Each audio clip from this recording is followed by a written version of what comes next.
Good evening. Happy Sunday, sweltering Sunday. Hope they're all doing well. Thank you for catching up on replay. I do appreciate it. I hope that we've had a great weekend. I'll send a couple of invites as usual. Sorry for the next 30 seconds. Feel free to skip the next 30 seconds if you're catching up on replay. Hope that we are all doing well. Just dropping a few invites. There we go. That'll do. Who have we got online? Sorry, my finger's over the car. If you catch up on replay, I hope you did skip that. So Zach's on. Adam's on. Let's give him a wave. How are we doing? Nikki's on. Craig's on. That's just as well.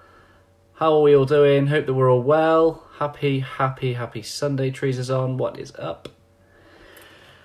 Oh my lord. It is so hot in my office right now. A little bit peachy. Let's give Lisa a wave. How are we doing? So we got 8 on. Happy days. Happy days. Let me know how you've been. Let me know how your weekend's been. It has been a blast. Sport, beer, barbecues, traditional English, right? I bet there's no Copperbergs left in Tesco. Anyway, we're not here to talk about Copperbergs. So here we are, episode 5 of the Always Better Than Yesterday interview sessions. And today I'm really excited to be joined by Craig McHugh. I won't give him too much of an introduction because that's always my first question. Introduce yourself. So, but I will just say that I've got to know Craig a little bit better over the last couple of months, having been introduced to him through another community. And I am thoroughly enjoying getting to know this human being. We're very much like-minded, but someone I definitely consider as a mentor that is doing the things that excite me, and it's going to be great to kind of ask a few questions and just have a little nerd off and find out a little bit more about him. And obviously, why not do that in public and allow you guys to benefit from that as well? So, without further ado, I'm going to bring the man on himself. And if you've got any questions, do ask them as we go. And there he is. Hello, my friend. Hey. How are you? How's it going? Very well. Good. It is hot. It's hotter than the sun. So should we tell everyone? So you did a live in my community. We are always better than yesterday during the week, and both of our phones nearly exploded with heat. So yeah, let's hope that doesn't happen tonight. Indeed, it was good. How are you?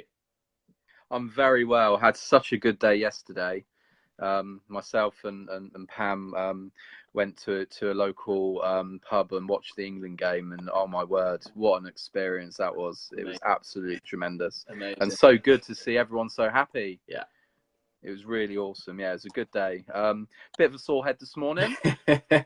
Great. I'm not gonna lie, but all good now. All good. Good. So would you do me the pleasure of introducing yourself to our watchers and our catch up on replayers? Yeah, absolutely. So my name's Craig. I have a business called LivingYourLearning, which has been going since February last year. I've been in the world of learning and people development for nearly 20 years or so now. Yeah. In various training roles and senior L&D people development roles. And about 2 or so years ago, I decided to go it alone and to set up my business. And I had, I think I told you in one of the other lives we did, Ryan, that I had this amazing conversation with this chap called Tim Keener and a couple of other people as well who've been a massive influence and great mentors to me. But I had this one particular conversation with Tim, and I walked away from that conversation knowing that I was going to quit my job and start my business. And I set the wheels in motion the very next day. And yeah, I quit my job, set my business up the day after I left, and the rest is history. Amazing. It's interesting that we've both used the word mentor within the first 5 minutes. And I guess maybe let's just touch on that. What do you think makes a good mentor? Wow, that is a really good question. For me, a great mentor has to be really understanding, They have to have a lot of emotional intelligence, a lot of empathy for where you're coming from. But more than that, for me particularly, what's really important for me is they're also really challenging and very honest. And they say how it is. I think where mentoring and coaching differ a little bit is a mentor for me is able to give a little bit of advice, because they've got the necessary skills and experience, etc., to be able to do that. But for me, I don't just want somebody to tell me what to do. I want them to really challenge me and to get me to come up with my own conclusions, and then almost present me with a set of doors for me to open and look in. And that's what I try to do with the people I coach and mentor, is provide them with a set of doors that they can go in really safely and look down and explore and then make a decision. And certainly the people who have mentored me over the past couple of years, that's what they've been able to do. They've been able to provide me with these options that I've been able to safely explore, and then just give me the inspiration just to go and do it. Is mentorship something have you always had or been a mentor throughout your career? Is that something that you found useful?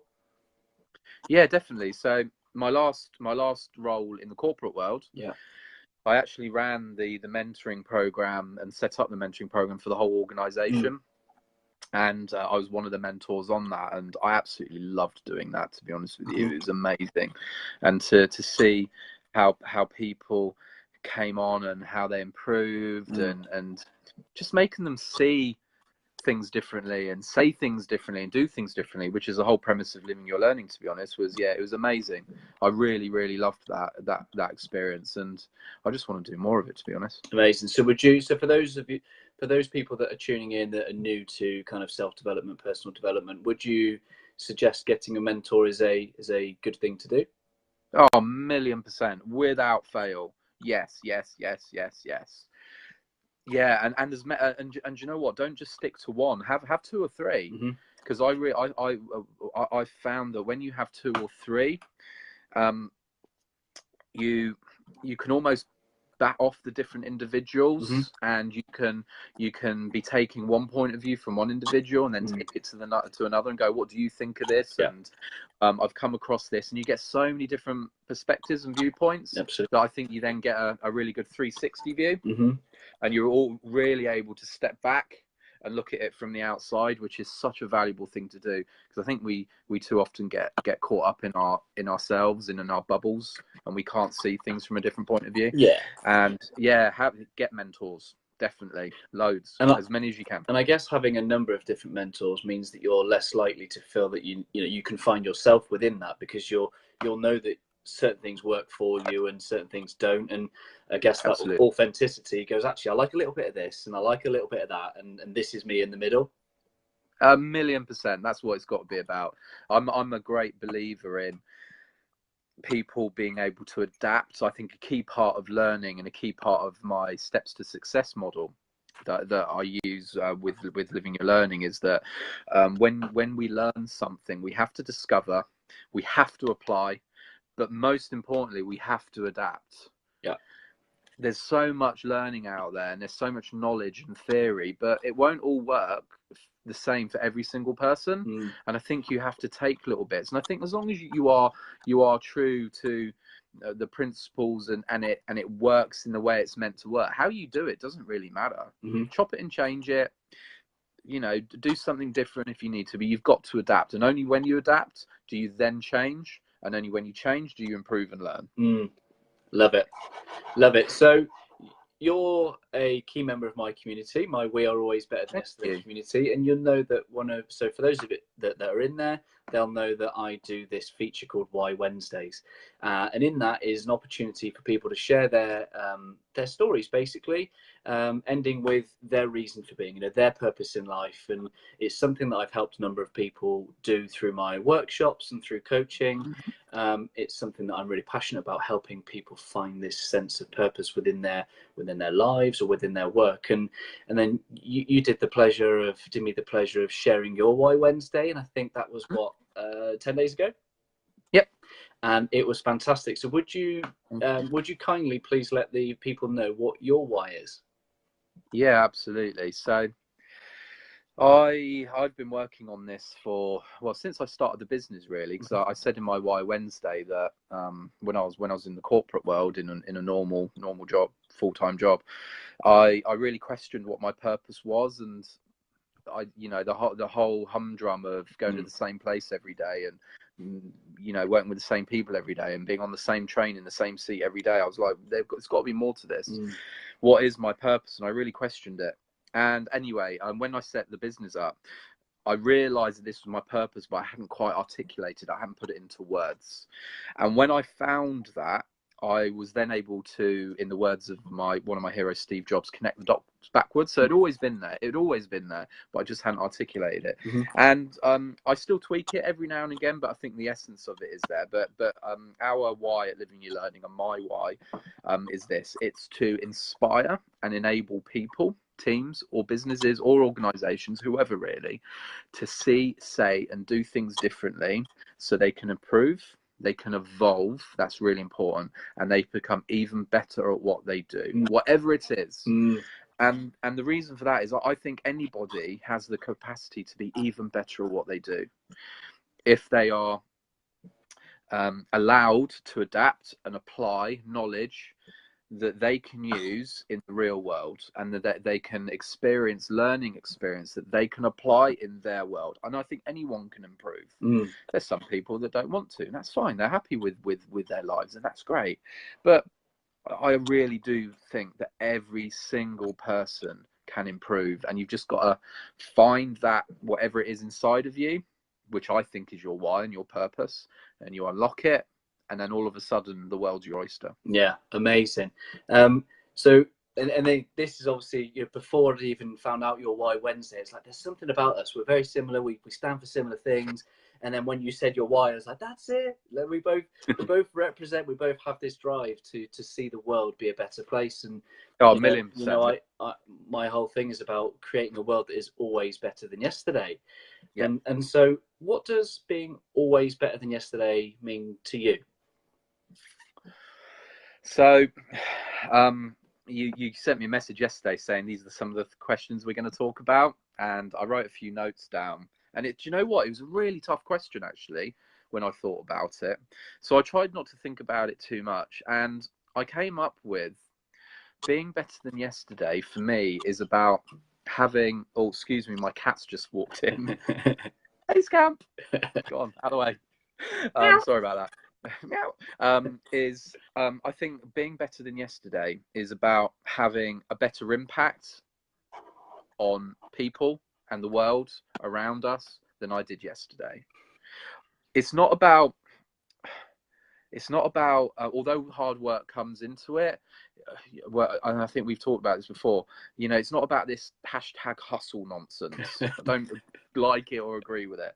I don't think you have to be on it every single minute of the day. So I mean, today yesterday, myself and Pam chilled out and we had fun, but that was still better than yesterday, because we enjoyed each other's company and we met up with some friends and we enjoyed their company. That's been better than the day before. Today we haven't done anything at all, but we've had a great day, so that's got to be better than the day before. And I think it's about, for me, thinking better than I did the day before, seeing things in a better way than I did the day before, saying things in a better way than I did the day before, and doing things in a better way than I did before. So I had, I think I said on the mindset live we did on Thursday, was it? Yeah. But on the Wednesday, I had a little bit of a meltdown. So I had some IT issues, and I get really frustrated when technology doesn't work very well. And I got really, really frustrated. And I'm not proud of this, but I snapped at Pam because I was just so annoyed that this IT stuff wasn't working. And the next day, I reflected back on that, and I was like, you know what? I was wrong. I shouldn't have snapped at you, and I'm really, really sorry. And there's no excuse. And when I'm like that, bring me out of it, because I was being an idiot. That for me is being better than yesterday. Yeah. It's about your impact you have on people. I saw a really good post on LinkedIn the other day where the staff at, I think it was Pimlico Tube Station, had put this sign up. And it was something like, I actually made a note of it here. it was something around making others feel special and making others feel like they're somebody. Yeah. And not about being perfect, because I don't think you have to be perfect every day. I don't think we can be perfect every day, but inspiring people because of the way we deal with our imperfections. Yeah, I'm absolutely passionate about this phrase that perfection doesn't exist. You know, it's practice. No. Practice makes progress. You know. Yeah, absolutely. We're banning that word perfection in my house. Yeah, no, 1,000,000%. Because I think it puts a lot of pressure on people. It puts pressure on people to do more than is healthy or practical. Yeah. Particularly in the business world, you know, business owners and entrepreneurs and stuff like that. There's just a lot of pressure to be constantly on it and constantly at it. And I don't see how you can be better than yesterday if you're doing that. And I don't think quantity means you're better than yesterday. Just because I did more today than I did yesterday, that does not make me better. It's got to be the quality. So you talked about seeing, hearing, doing, you know, thinking. Yeah. Tell me about some of the things that you do then to be better than yesterday in those fields, so specifically for yourself. So if we start with the thinking, that goes back to my mindset model and how I manage my own thoughts and then the subsequent reactions to that. So I try to be very aware of my thoughts and the reactions I'm having and very mindful. And rather than them control me, and you know, you have good days, you have bad days, but rather than them control me, I try to have an influence over them. And then I honestly think that because I'm able to have that better mindset, then because I'm communicating with myself better, I communicate with the outside world better. So take that day last week where I was having the meltdown over some stupid IT issues. In fact, I'm embarrassed about it now. It was that ridiculous. I wasn't communicating very well with myself, and going back to the discussion we had on Thursday, I was very much in a past and future thought state, and it was all that the IT provider was a villain and I was a victim, and how dare they do this to me, and all that nonsense. And I wasn't communicating myself very well, and as a result, that resulted in me not communicating with Pam very well. And that's not good enough. So you talked about doing things to have greater influence and control over your thinking. Yeah. So for those, so you've obviously built up a habit, and that's obviously something you've built up and you've practiced and you've been aware of, and you bring it into your consciousness. But for those that are new to mindset, new to kind of being able to change your thoughts, where do you start? Wow, good question. I think you have to start with an understanding and a realization that voice in your head and those thoughts are not you, and that you can step back from the thought and you can observe it. That's first and foremost for me. And when I understood that and I realized that, it was a huge light bulb moment for me, because I think the vast majority of people identify with that voice in their head and identify with those thoughts, and they get sucked into it. But if you can step back and observe the thought, that sense, that essence of you stepping back away from the thought and observing it, that's your real you. And so that's number one. I think then also is accepting that these thoughts come and go. It's accepting that sometimes the thoughts won't be so nice, and they might lead to anxiousness or worry or frustration or anger, but that's fine. And it's about moving towards them and accepting them, because when you move towards them and accept them, they don't seem as bad, and they kind of dissipate. And then what I do is I refocus. And because I've observed it and I realize it's not doing me any good and it's not being useful, I then refocus and I ask myself what stories I'm telling myself and what emotions those stories are causing. And then I can refocus on what I'm doing. And, you know, I do that. I couldn't even tell you how many times I do that a day. A lot. Yeah. But you know, before I learned this stuff, any one of those thoughts could have sucked me in and put me in a negative frame of mind that would have been there for hours, sometimes days. And now I can get rid of it in minutes, unless IT doesn't work. And then And that's just, I badge these interview sessions about learning habits and mindsets. And I guess the whole point around a habit is it's something that becomes naturally part of your brain's natural response. And that doesn't happen until you do 30, 40, 50 days worth of continual practice of making this stick and this work for you. And I guess what you're saying is that by using it almost daily, you're saying this is a valuable habit that you've built up. Yeah, most definitely. And it's also about being aware of what's going on, being aware of life going on around you.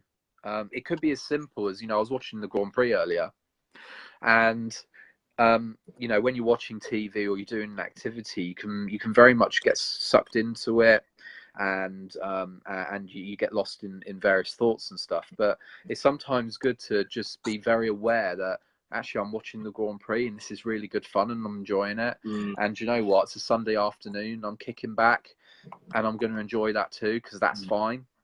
And I don't have to be constantly doing stuff or working to be better than yesterday.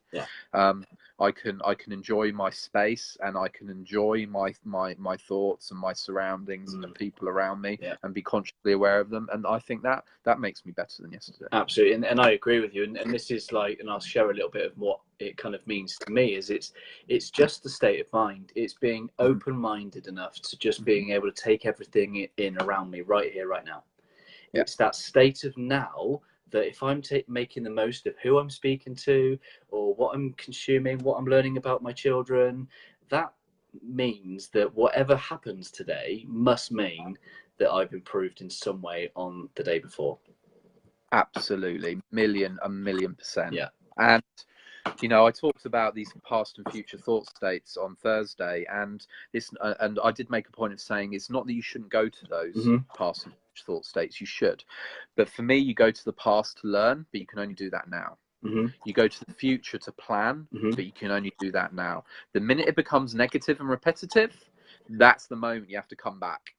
And you have to refocus, and you have to observe your thoughts, and use what's there goes the cat again, and use what's valuable, because your brain is a tool, and you need to train it, like playing a musical instrument or playing a sport. I even noticed it. I actually noticed it in the England games. I noticed it particularly in the Tunisia game, where Tunisia got the equaliser, and pretty much most of the England team, you could see their mindset was shifted and their shoulders dropped and they started talking to themselves. They came back out after half time, and I don't know what Gareth Southgate did, but they were completely different. Their mindset changed and they did it. And ever since then, their mindset has been absolutely spot on. And the team that wins that tournament will be the team that has the best mindset. Absolutely. Absolutely. I love that. So, are there any other things that you have done for yourself that you want to share that have helped you become better than yesterday? I think you have to be very true to yourself and very honest, and try and be genuine.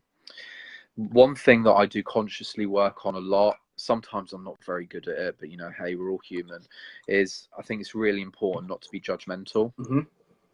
It's really difficult in the age of social media not to be judgmental, and again, we use it as a defense mechanism. If we judge other people, it makes us feel better about ourselves, and I don't think you can do that. It's not a cool place to be. So I really, really consciously try to work on that as much as I can, and I try to have really great conversations with whoever I meet. I try to have an awesome conversation with people, but again, that has to start in there and in here, because you want to. Absolutely. And I want to walk away from every interaction having it been a really great one, and having said some awesome stuff, and maybe made people think a little bit differently themselves, and maybe inspired them a little bit. Because I think the way we interact with other people and the world around us, that makes all the difference. Yeah. I think it's one of the keys to success is communication, 1,000,000%. So how do you help your clients through Living Your Learning then? Because your why is all about helping them be better. How do you enable that through Living Your Learning? Good question. So for me, it's all about communication. So Living Your Learning specializes in communication of all kinds. whether that be mindset, whether it be having great conversations, whether it would be presenting, whether it be doing social media. It's all communication. Yeah. So what we do is we work with people to firstly identify what they need to be better at. So there has, for me, that you fundamentally have to have a problem to solve, or you have to have something that you can measure that's going to be different. And then we break it down in terms of, so what in terms of the problem being solved or what needs to be different. We can then work on the learning that they may need to have in order to achieve that. And it's been mostly recently around mindset. That's been a huge one for us recently. And we've also been doing a lot of team development work, bringing groups of people together or teams together to get them to perform better. And again, it's really interesting with the World Cup, because you can see the teams that are together, that trust each other, that are committed to each other, that are accountable for each other. You know, Lencioni's 5 dysfunctions. The teams that overcome those are the teams that are successful. So I've been working with a lot of teams recently to overcome those. So for those of you that are listening that won't know much about the 5 dysfunctions, would you mind giving a very swift 1-minute overview? So Patrick Lencioni, there's some great. He's got a great book. It's a great piece of theory that says a team, when they're not performing very well, would generally have 5 dysfunctions, and that is a lack of trust, a fear of conflict, inattention to team objectives, a lack of accountability, and commitment. Have I said that one? Yeah, and a lack of commitment. And it's so true. Every single team that I work with that are not performing very well has all of those displayed in one form or another, some to a bigger degree than another. And I would say that the 2 biggest ones for me, and the ones that are almost the foundation, are trust and fear of conflict. You can build trust and you get people to be honest and open with each other. You can then build the rest. Absolutely. And so, yeah, I've been working with some teams, and you know, it's not doing very difficult stuff. It's all fairly simple but super effective stuff, and the results have been phenomenal, absolutely amazing. And yeah, but that's all about communication as well. What are some of your favorite exercises that you'll do with groups? Oh wow, good question. So So in terms of team development, I try to get people to start talking to each other, and to really identify what their challenges are, and to open up. I get people to try and identify their values and what's important to them as a group of people, and then what they can do to live those and demonstrate those every day. I do an exercise around finding their why. Cool. As well. We also bring some of the mindset stuff into that, and talk to people about how this internal communication, the stories, will really impact those dysfunctions. Because I think if it's not right in here and it's not right in here, you're not going to be able to trust people. You are going to be afraid to be open and honest. You're not going to be committed, etc., etc. So there's a number of different things that we weave into, you know, 2 or 3 days with a team generally at first that we'll spend with them, and then we'll follow up that a number of weeks later to make sure it's been embedded. Amazing. So what else? What? How else do you, through Living Your Learning, help others be better? Well, again, it really comes down to, and I get this question a lot. So, how can you make a bit of the, you know, clients will say to me, whether it be an organisation or an individual wants some coaching, how can you make me better? So my first question to them is, what do you need to be better at? To be honest, what do you want to achieve? What problem are you trying to solve? And then we'll work it back from there. So it's really working out what their impact outcomes are and what they want to achieve. But pretty much it all boils down to how people communicate, how they communicate with each other, how they communicate with the world around them. You know, social media and digital marketing training is a big one for us at the minute as well. And the amount of businesses I see who are putting things out there, and by the way, you're all social media Ryan. I think you do it really well. But the amount of businesses and people who put social media out there and they don't really think about what they're doing because it's all coming from the stories they're telling themselves and maybe a not so good mindset. And I'm sure you've seen the post and you literally cringe, going, "Oh, why would you say that?" Yeah. So it's helping people to really get their message out there and to really inspire people and educate people. Because I think if you can inspire people and you can add value to people, then that's what people should be doing in terms of communication. And you can do that regardless. Love it. Whether you're an individual, a business owner, or an organization, it doesn't matter. It all comes down to adding value, inspiring people, serving people, having an amazing conversation. I mean, we all remember the bad conversations we have with businesses, don't we? Yeah. We don't use them again. We also remember the really good ones we have, and they're the ones that we're loyal to. Because I think this whole communication thing and this whole why thing, if people really understand that and you can communicate that, it's so true that people don't buy what you do, they buy why you do it. Absolutely. You can buy the what anywhere. I mean, let's face it, Ryan, there are a million coaches in the UK, aren't they, doing what we do? But why would they use you and why would they use me? It's got to be something deeper than that. Yeah. And it's got to be about how we're communicating our message and what we can do for them and why we do what we do. Amazing. Love that. So my last question will be, what are you working on next and where can people find more of your content? What am I working on next? So I've got a big project on at the minute with Portsmouth College.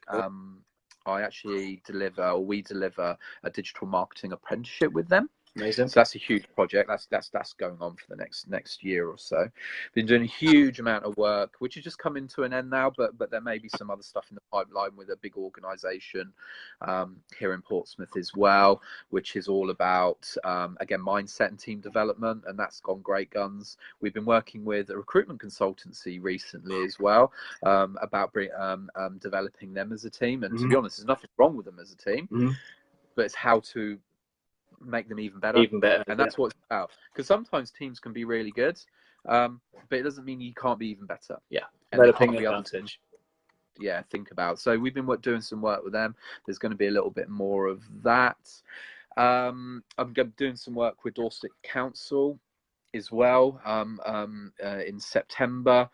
I'm trying to think this, and there's lots of other things as well. Keeping busy. Keeping busy. Yeah, busy, and now Pam is on board. Pam's a part of the business now as well. At last, it's only taken about 6 months to convince her. Then it's onwards and upwards, and just doing more and better for more people, because that's what we want to do. We're not in this to become millionaires. We're in this to leave the world in a better place than we found it, and to improve. Thank you, and to help people to be better than when they came to us. That's what it's about for us, and we want to inspire and enable that. The enablement's really important. Inspiration goes so far. With Living Your Learning, and it's in the name really, it's really important that we are actually able to enable people. They can put it into practice, they can apply it.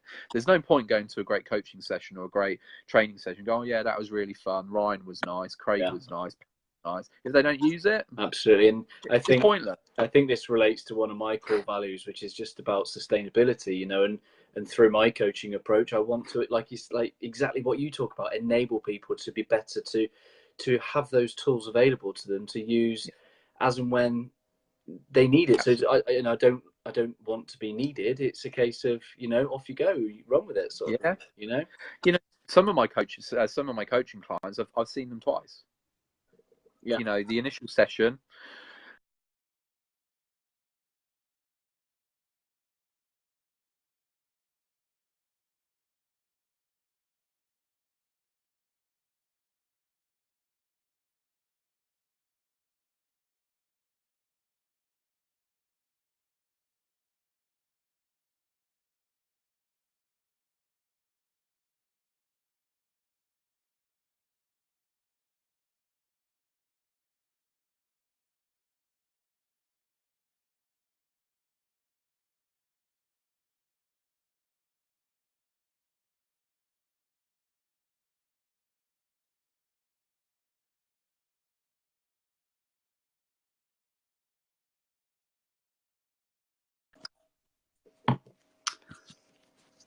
Let's try again.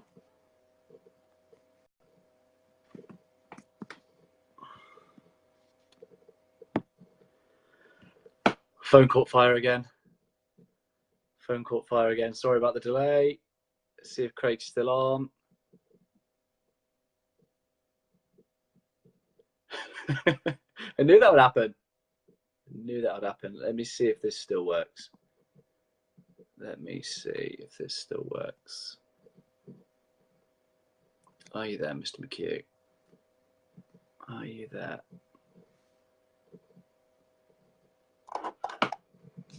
If anybody's there and they're watching and they can see, please drop me a comment just to let me know. Sorry about the brokenness.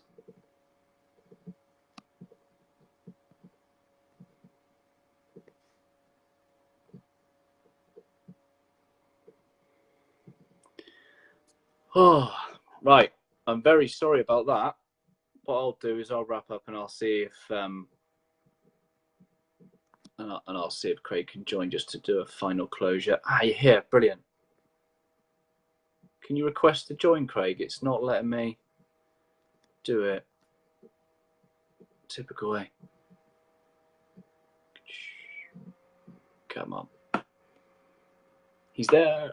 He's there. What? Can everybody see him? Who can see who? If you can if you can see us both talking, tell me what he's saying. Oh, he'll be around the night. It is so hot in my office right now. Here we go. Got an invite.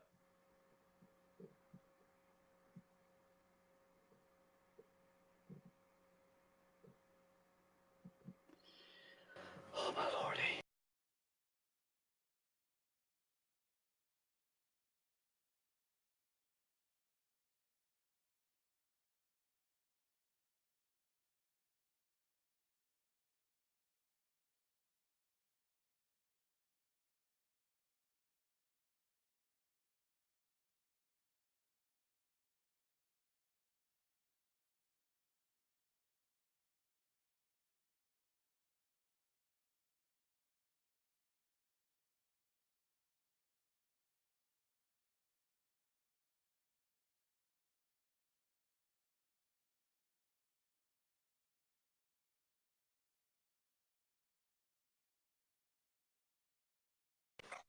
Hello.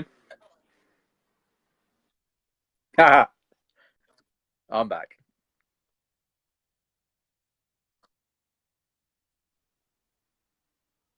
Can you hear me?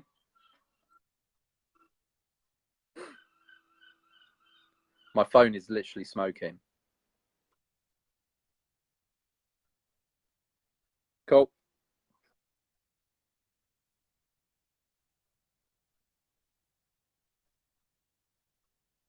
Pleasure. Always a pleasure.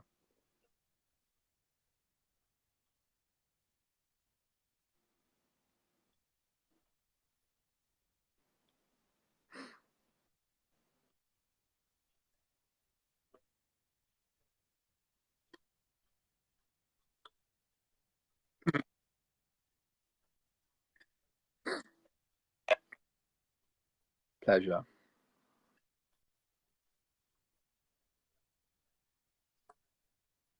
Yep. So have a Living Your Learning Facebook page as well as my own Facebook page. Living Your Learning has an Instagram site. We're on Twitter. We also have a website, livingyourlearning.com. So yeah, just connect. Really, really keen and happy to share and help people within this community because it's a super special place. And yeah, if I can help and inspire anyone within the community, it would be absolutely my pleasure to do so.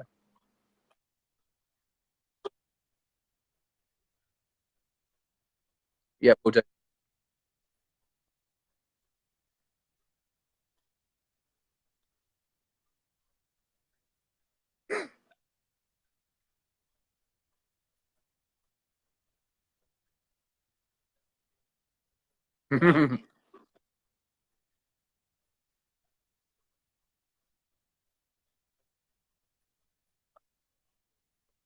Absolutely, 1,000,000%.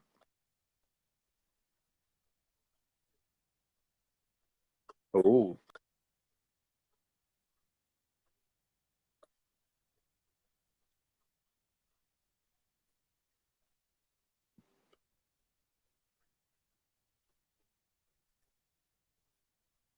that sounds awesome.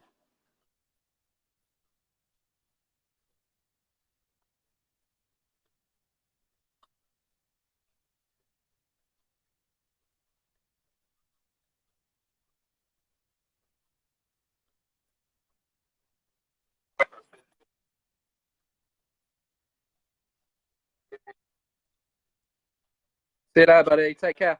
Bye.